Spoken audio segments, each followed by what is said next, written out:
In today's video, I'm trying to be as casual as possible, which is also something that I want for my YouTube channel. I want it to be somewhere that I can just relax and talk. And today I want to talk about finance. I want to talk about savings. I want to talk about how we can do better with our finances as women.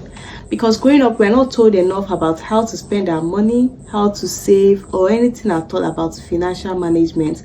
This is because when it comes to finance, women are not even looked at as people who should do much in that aspect. We are mostly trained on how to be homekeepers than how to be financially independent, not to talk about how to manage our finance. So when you don't have any finance, how are you supposed, when you're not teaching somebody how to be financially independent, why then are you teaching the person how to manage funds except for managing her husband's funds? Well, that is by the way. Today I want us to discuss how best we can manage our funds as ladies, as women, especially for people who just started making money recently. You know, like getting your first job or starting your first business and money is coming into your hands and you're just noticing that the money is coming in, is going as quickly as it comes in.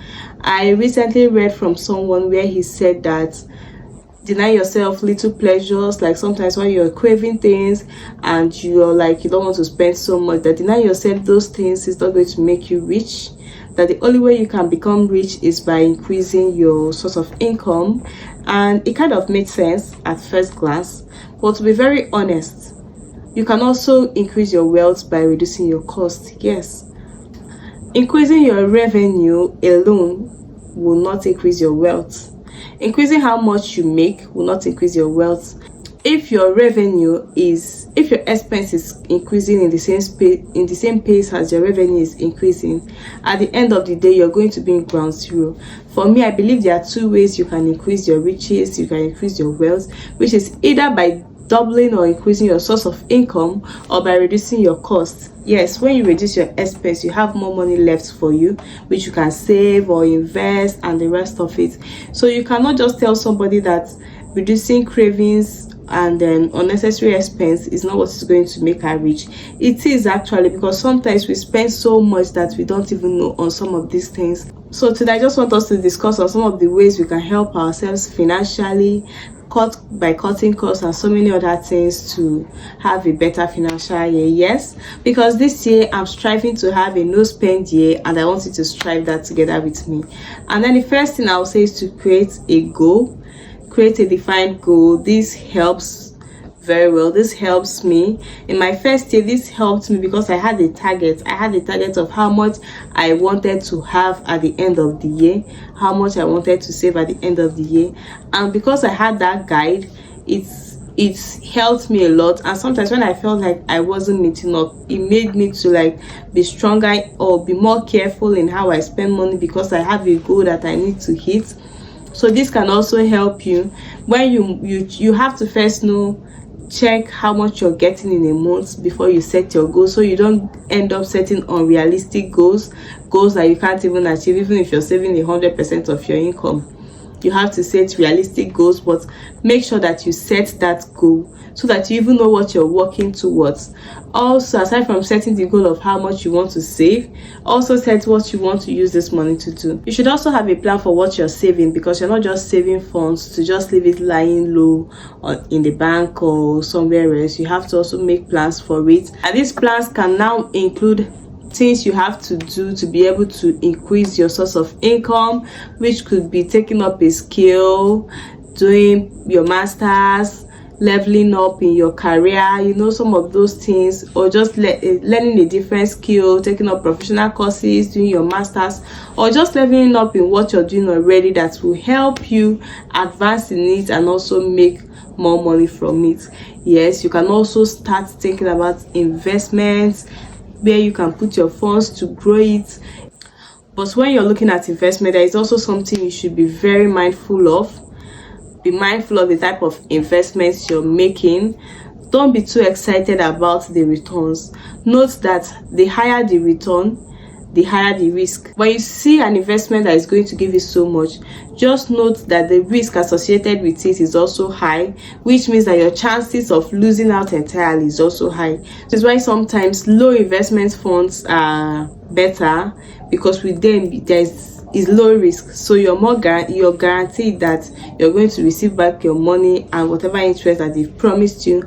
But these ones that usually have high interest are very risky, so you have to also be very careful, weigh your options, consult someone. Even if not an expert, you can consult your close friends or just someone in that field who can advise you better on what to do. Don't be too quick to put your money somewhere or in something that you don't understand. Luckily for us, we now have Google. You can always check out any investments in Google, get more information about it, understand it better before you dive in. And when you're diving into something like that, make sure that you're not putting in all your funds. Don't put all your eggs in one basket. Start little, watch as it is going before you can dive in more. Also remember to put in money that you can spare. Don't carry everything you have and put in. Another way to do better financially is to reduce unnecessary expenditures. And funny enough, one of the most financially consuming expenditure we make is food, especially for people who do not cook at home. I was discussing with a friend recently and he told me how much he spent on buying food. This is because he's a writer, and cooking zaps his energy so much that it reduces his productivity, so he doesn't cook. Silly excuse, but he's a man, so I'm not surprised at that excuse anyways. But then, so I had to advise him that instead of buying food outside every day, 3 times in a day, which is very, very expensive and not even very nutritious, he can patronize some of these chefs and vendors that sells food in large quantities in liters, which he can store and eat from. It's cheaper, it's more nutritious, and it just makes life easier for one. So we should also look at alternative ways in which we can save money and cut expensive. Look at alternative ways. When you want to do something, check the cost effect and check if there is a cheaper alternative way to do it and go for the cheaper one. Also reduce impulse buying. Yes, especially for women, impulse buying does a lot to our finance. One of the ways you can reduce impulse buying is by giving yourself a time. You can say, if you see something that you like, you just tell yourself, okay, in 24 hours, if I still like this item, I'll buy it. Or if I still feel this way, I'll buy that item. In 48 hours, if I still feel this way, I'll buy. You will notice that before that time comes, you would have already forgotten about that item. You would have moved on from it. Something else would have occupied your mind, and that way you don't get to spend that money. Also have strict saving platforms. Thank God for the technology we enjoy with our banking platform these days. You can set up standing instructions, you can set up standing order that makes it that once this particular date and time comes, this funds is leaving your account to your savings account. That way it helps you create discipline in your savings. Yes, this is another means to create discipline. You can also join groups. Something about doing group savings is that it gives you that discipline, because you don't want to F up when every other person is doing the same thing. You don't want to be the one who doesn't pull through the commitment. When you are more than one, there is discipline. You're more committed to it than when it's just you. If you fail at it, nobody knows, it's just you anyways. If you do well, so sometimes you have to just try this group. But when you're doing this group savings, try to do it with people that are very close to you, not people you meet on the internet. Sometimes it has to be your colleagues who you are sure you're working in the same environment with. You know when they are paid. This is to reduce the risk in it, because everything has risk also. Try to indulge in conversations about finance. I know when it comes to financial conversations, we are always very conservative. We do not even want the next person to know how much we are earning. But sometimes it's by hearing or having these discussions that we get to learn how people are actually increasing their wealth, increasing their money, things that they are doing that is giving them more money. So be open to having these conversations. Also, for people like me who are not entrepreneurs and do not see themselves being entrepreneurs in future, we should also look at things like treasury bills, mutual funds, fixed deposits, stocks, shares, such investments to also increase our wealth, because we are not particularly strong in diving into business and then buying and selling. So these are other ways you can also make money without having to buy or sell any products physically or online. You have to build strong financial networks, discuss finances with people who are wiser than you, people who are in the same level with you. Find out what and how they are doing theirs. Also have a budget and saving plan. Yes, have a budget and savings plan. Also, do not allow lifestyle inflation to creep into you. Lifestyle inflation is when you start doing so many things. You're into skincare, you're paying for gym, you're subscribing for this, you're paying for this supplement because you feel you have money now. These are all good, but when you start it so early, especially when you're not that yet independent financially, you just end up in the same level. You just end up in ground zero. You won't see any difference in who you used to be before and who you are now. So you have to take it slow with things like that, so that it doesn't overwhelm you and you also do not run into debts. Yes, protect your wealth. Protect your wealth by subscribing to health insurance. If you're not working somewhere that has health insurance, you might have to get one for yourself. It might seem expensive, but it actually saves a lot, especially as women, and all our health complications and issues and all of that. Health insurance is very important and necessary. It also means that if something should come up tomorrow, you don't have to break the bank to treat your health. You don't have to break the bank to fix your life. You can easily consult with your insurance team and the rest of it. If your organization doesn't have a pension account, you might consider creating one, because time moves very fast and tomorrow you could be old and you might just need a pension funds. So also think about pensions.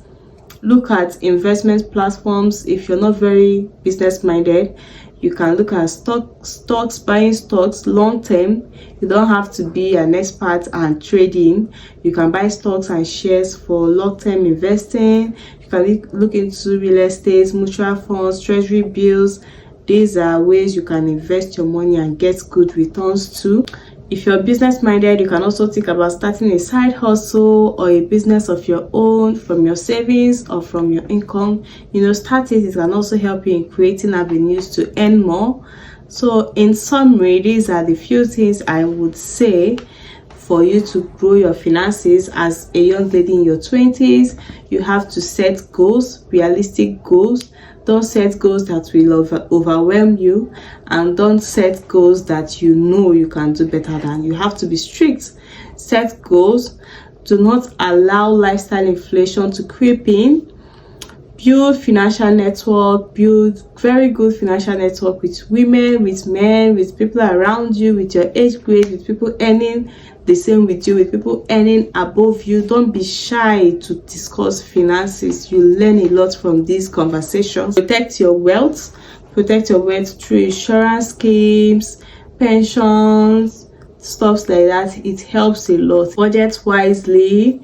Be careful of what you spend on. If it's not important, don't buy.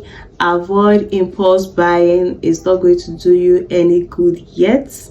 Start up a side hustle if it's something you're good at, or if you like business. Start up a side hustle. Start up a business, no matter how small. Just start. Also, start investing early. No time is too early, no amount is too small for investments. As far as you're keeping it aside and you're not touching it, that money keeps on growing as the day goes by.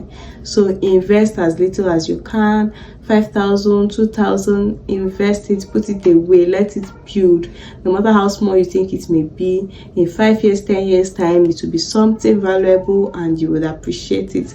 Well, thank you for watching this video, and I was so calm. I hope you heard me. I hope my energy is able to pull you through this video. I really appreciate your support and thank you. Please do not forget to subscribe, like, share, comment, and